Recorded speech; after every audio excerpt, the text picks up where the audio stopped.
Agjentët e Byros Kombëtare të Hetimit nuk mundën të arrestonin Ergjys Agasin, nga që ai ishte larguar jashtë Shqipërisë para se të prangosej, dyshuar se u njoftua nga zyrtar të policisë, BK-s, Spakut apo gjykatës së posaçme që kishin djeni për urdhër arrestin. Gjatë kërkimit për Ergjys Agasin në vilën e tij, agjentët e BK zbuluan një qilar me shishe verërash të shtrenjta, prodhime shumëvjeçare dhe papull fiskale, që sipas aktvlerësimit kalonin vlerën totale 1 milion euro. Në zbatim të ligjit për kontrabandon, Byroja Kombëtare e Hetimit dhe SPAK bllokuan shishet e verërave dhe në bashkëpunim me Hetimin Doganor dhe policin i vunë ruajtje 24 orëshe deri në sekuestrim dhe transferim të tyre në mjedise doganore. Por të nesërmen kur shkuan të i sekuestronin, shishet e verërave ishin hequr nga Eno Agasi, nga që drejtuesit e policisë dhe të doganave i lanë terren të lirë, duke urdhëruar largimin e rojeve policore dhe hetuesit doganor nga vila. 2 muaj pas këtij skandali, SPAK dhe BKH kanë rifilluar hetimin si çështje të veçantë penale për zbuluar ata drejtues policie që urdhëruan largimin e trupës roje nga qilari i verërave të Ergjys Agasit. Sipas informacionit të ardhur në pamfleti, ka burime brenda Byros Kombëtare të Hetimit, procesi hetimor ka nisur për verifikimin e veprimeve dhe mosveprimeve të drejtorit të përgjithshëm të policisë së shtetit dhe zinxhirit të strukturës zbatuese, nga drejtuesit e komisariatit që mbulon territorin ku ndodhet vila e Ergjys Agasit e deri tek policët e rojet pranë saj. Po kështu,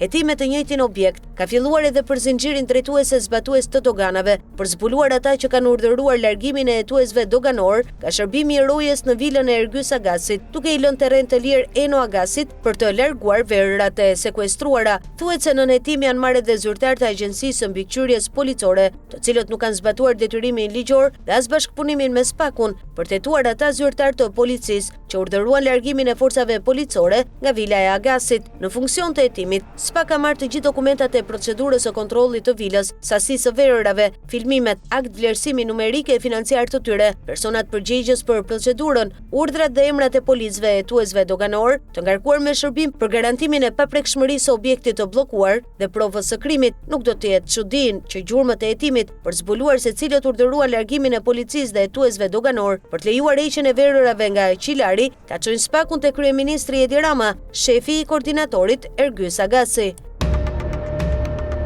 Ndërkohë që Bashkimi Ulaj ka filluar punimet për resortin e tij në rjoll të Velipojës, duke paraqitur dokumente pronësore false të tokës, ditën e hënë më 23 shkurt, gjykata e apelit ka njohur si pronar të ligjshëm të tokës disa banorë të Baks Rjollit. Pas këtij vendimi, kadastra duhet të çregjistrojë 147 hektar toka që Bashkimi Ulaj dhe shtetasi Fatmir Shpellxaj i kanë marrë me dokumente trashëgimie false në bashkëpunim me shefat e Komisionit të Kthimit të Pronave, Prefekturës dhe Kadastrës Shkodër. Por Bashkimi Ulaj nuk tërhiqet duke tentuar të vazhdojë punimet për ndërtimin e resortit, i mbështetur nga qindra forca policore, të cilat po kërcënojnë, rrahin dhe arrestojnë banorët që mbrojnë tokat e tyre. Prej një muaji vazhdon përballja e banorëve të rjollit me dhunën policore, vendosur atje me shërbim roje e sulmi për të rrahur e larguar banorët dhe për t'i krijuar kushte punimeve në resort. Ministria e Brendshme Albana Koçiu, si autoriteti sipror drejtues i policisë së shtetit, nuk po e ndalon dhunën ndaj banorëve.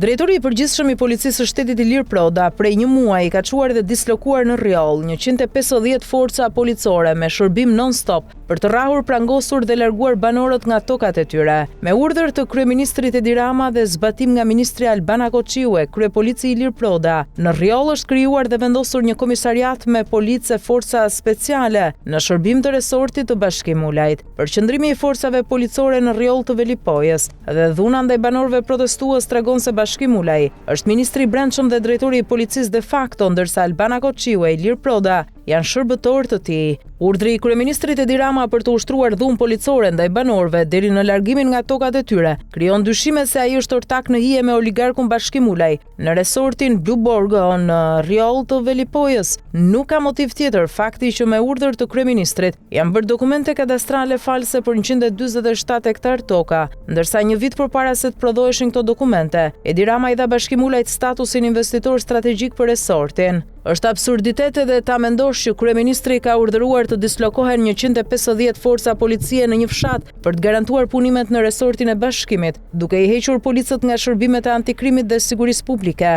Por për Edi Ramon, rjolli nuk është rasti i vetëm, që tregon se interesat e tij të veçanta dhe përbashkëta me oligarkin janë më të rëndësishme se interesat publike të shqiptarëve. Kur Jeffrey Epstein u arrestua në vitin 2019, bota mësoi për një rrjet të sofistikuar trafikimi seksual që kishte abuzuar me qindra vajza të reja për më shumë se 2 dekada. Mediat perëndimore u fokusuan te ishulli privat në Karaibe, fluturimet me miliarder dhe princer dhe marrëveshjet e dyshimta gjyqësore që i kishte dhënë atij një dënim të butë në Florida. Por sipas ish-përkthyeses dhe analistes së FBI-s, Sibel Edmonds, e gjithë kjo narrativë është vetëm maja e icebergut. Në një rrëfim tronditës, Edmonds zbulon se operacionet më të errta dhe më të rënda të rrjetit Epstein nuk ndodhen në Florida apo New York, ato ndodhen në Ballkanin Perëndimor, midis viteve 1998 dhe 2003, në kaosin e pasluftës së Kosovës. Dhe në qendër të këtij operacioni sipas Edmonds, është një lidhje shqiptaro-izraelite që deri më sot është mbajtur e fshehur nga mediat kryesore dhe dokumentet e deklasifikuara. Nëse doni të kuptoni të vërtetën për Epstein, nuk duhet të shkoni në Florida, duhet të kërkoni në Ballkan, thot Edmonds në analizën e saj të detajuar. Ajo i referohet asaj që e quan periudha e errët e biografisë së Jeffrey Epstein, vitet 98 deri në vitin 2003. Ndërsa biografitë zyrtare të diplomatëve dhe zyrtarëve të lartë ndërkombëtar shpesh i kalojnë shpejt këto vite, Edmonds argumenton se pikërisht atëherë u ndërtua themeli i një operacioni masiv të trafikimit dhe shantazhit seksual. Çfarë ndodhi në Ballkan gjatë kësaj periudhe? Pas ndërhyrjes së NATO-s në Kosovë, rajoni u përmbyt me persona ndërkombëtar, paqëruajtës të OKB-s, kontraktor privat ushtarak, diplomatë dhe punonjës të OIQ-ve. Në këtë kaos, sundimi i ligjit ishte pothuajse inekzistent dhe pikërisht aty sipas Edmonds, paqëruajtësit dhe diplomatët që supozohej të garantonin sigurinë u bën pjesë e problemit. Epstein dhe bashkëpunëtorët e tij, shpjegon ajo, përdorën këtë vakum pushteti për të krijuar një rrjet furnizimi me fëmijë dhe gra të reja, të cilat më pas trafikoheshin drejt lindjes së mesme, veçanërisht Dubai, Izrael dhe Perëndim. Pse Shqipëria dhe Kosova? Në qendër të këtij rrëfimi qëndron ajo që Edmonds e quajti lidhja shqiptare. Sipas saj, Shqipëria dhe Kosova nuk ishin thjesht vende të rastit në hartën e Epstein, por epicendra e një operacioni të gjerë që përfshinte rrjetet e krimit të organizuar lokal. Mafia shqiptare, tashmë e njohur për rrjetet e saj të trafikimit në Evropë, u bë partneri ideal për logjistikën në terren. Mungesën e kontrollit institucional, në mungesë të një shteti funksional dhe një sistemi gjyqësor të pavarur, trafikimi lulëzoi pa u ndëshkuar. Pozicionin gjeostrategjik, Shqipëria dhe Kosova shërbyen si pikë tranziti ideale midis Evropës lindore, perëndimore dhe lindjes së mesme. Ky nuk ishte thjesht një operacion kriminal i zakonshëm, thekson Edmonds. Ishte një operacion i sofistikuar që përfshinte agjenci inteligjente, diplomatë të lartë dhe kontraktor ushtarak, dhe në qendër të tij ishte bashkëpunimi midis rrjetit Epstein, inteligjencës izraelite dhe investitorëve nga Emiratet e Bashkuara Arabe, roli i Dubait dhe Izraelit. Edmonds pretendon se lindja e mesme ishte destinacioni kryesor i viktimave të trafikuara nga Ballkani. Dubai në veçanti përmendet si nyje kyçe ku vajzat e reja dhe fëmijët dërgoheshin për të shërbyer në rrjetet e prostitucionit të elitës dhe për qëllime shantazhi ndaj diplomatëve. Investitorë nga Dubai dhe Izraeli nuk ishin thjesht spektatorë, thot ajo. Ata ishin bashkëpunëtorë aktiv që financonin dhe mbështesnin këtë rrjet, duke krijuar një sistem të integruar trafiku që shtrihej nga fshatrat e Kosovës deri te dhomat e luksit në Dubai. Vijon në artikullin e radhës. Aida Sakiqi, ambasadori e Shqipërisë në Gjermani, mësohet se është vënë në hetim nga prokuroria dhe është pallur e pandehur për 3 vepra penale, të cilat janë shpërdorimi i detyrës, neni 248, falsifikimi i dokumenteve zyrtare, neni 186 dhe përvetësimi i titullit apo i detyrës shtetërore, neni 245. Hetimi ka nisur nga denoncimi i bërë nga disa qytetarë që jetojnë në Gjermani, por edhe nga zyrtarë të rëndësishëm të shtetit gjerman, ndërkaq burimet thonë se ka patur kallëzime edhe nga punonjës të ambasadës. Prokurorët e çështjes, pasi janë njohur me kallëzimet e disa personave dhe me faktet përkatëse, kanë kryer hetime paraprake duke marrë në pyetje disa dëshmitar. Abuzimet e ambasadores Aida Sakiqi janë denoncuar nga disa zyrtarë të përfaqësisë diplomatike, por edhe nga autoritetet gjermane.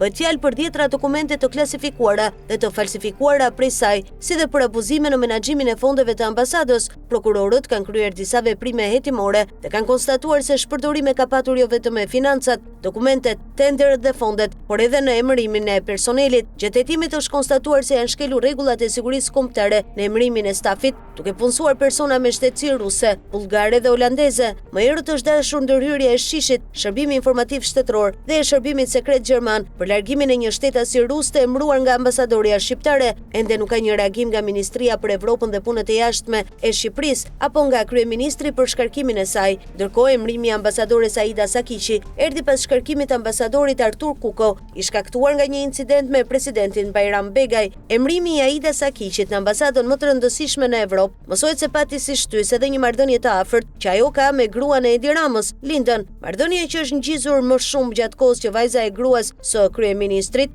studionte në Holandë dhe Sakiqi ishte ambasadore në Hag. Gjithsesi, pritet që prokuroria në mesin e muajit mars t'i adresoj kryeministrit dhe presidentit kërkesën për masën e sigurimit ndaj të pandehurës Aida Sakiqi dhe pezullimin e saj nga detyra. Bllokimi i aksit Librazh dhe Elbasan ka nxjerrë zbuluar qeverinë. Edi Rama tenderët e rrugëve i ka ndarë në 4-5 duar dhe vjedhjet kanë qenë galopante. Rok Gjoka, Salillari, Bashkim Ulaj, Ertan Sako, Gjiguria apo Agim Kola kanë ndarë tenderët mes tyre dhe duket se askush nuk sheh për cilësi, por vetëm kush e kush të vjedh më shumë. Por teksa në shumë akse ka pasur mjaft problematika, rasti i Librazhdit është skandaloz. Kompania që duhet të ndërtonte rrugën e re duket se ka kryer një masakër mjedisore dhe tani zgjidhja është shumë e vështirë. Tenderin për këtë pjesë rrugë ka fituar kompania ANK SHPK, e cila drejtohet nga vëllezërit Ndue dhe Agim Kola. Kompania ANK është pallur fituese e procedurës zgjerimi i rrugës Elbasan Qafthan, faza 4 me fond limit 23.6 milion euro. Kjo kompani ka marrë inertet në shtratin e lumit Shkumbin duke i përdorur për rrugën dhe kjo ka bërë që gjithë kodra të lëviz duke krijuar një situatë shumë të rrezikshme.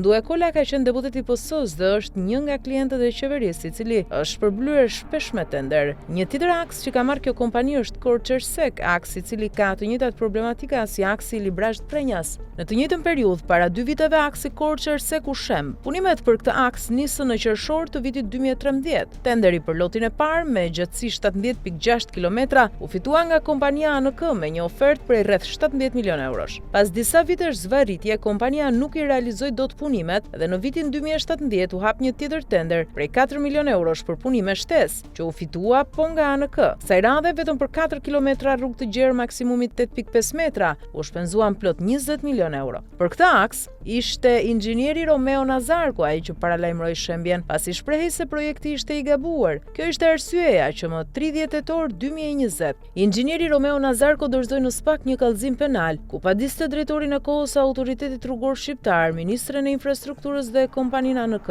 Pa qartësimi disa asaj që shpreh projektuesit e paragrafi planimetria se aksi rrugës orientohet nga perëndimi duke qenë në ndriçimin diellor, gjë që do ndikojë pozitivisht në shkrirjen e dëborës dhe largimin e ujrave nga trupi i rrugës, kurse te paragrafi vendodhja e objektit shprehet se kjo pjesë e rrugës kalon në një terren me pjerësi të madhe ku përshkon vargun kodrinor malor në anën veriore të plajës së Kolonjës. Projektuesi për këtë element shumë të rëndësishëm për zonën, ku rreshjet e borës janë të larta dhe sjellin vështirësi në lëvizjen e mjeteve, është i paqartë se në cilën anë ndodhet. Kjo për faktin se projektuesi ka firmosur me sy mbyllur projektin dhe këtë e vërteton se rilevimi në terren nuk e ka bërë inxhinieri gjeodet i studios së projektimit, por e kanë bërë inxhinierët e kompanisë që do të merrte zbatimin e punimeve, ka deklaruar në atë kohë inxhinieri. Pra faktet se kompania ANK i bën projektet me sy mbyllur janë të qarta. Mirpo Edi Rama i dha kësaj kompanie tenderin për një prej akseve më të rëndësishme. Kushdo që ka lëvizur drejt Pogradecit apo Korçës ka parë se si kamionët kanë shfrytzuar lumin dhe tani askush nuk mban përgjegjësi. Në fakt, situata sa vjen edhe përkeqësohet pasi aty rrezikon të shembet e gjithë kodra. Vetë ARSH nuk di se çfarë të bëjë ndërsa kompanisë nuk i hyn gjem në këmbë.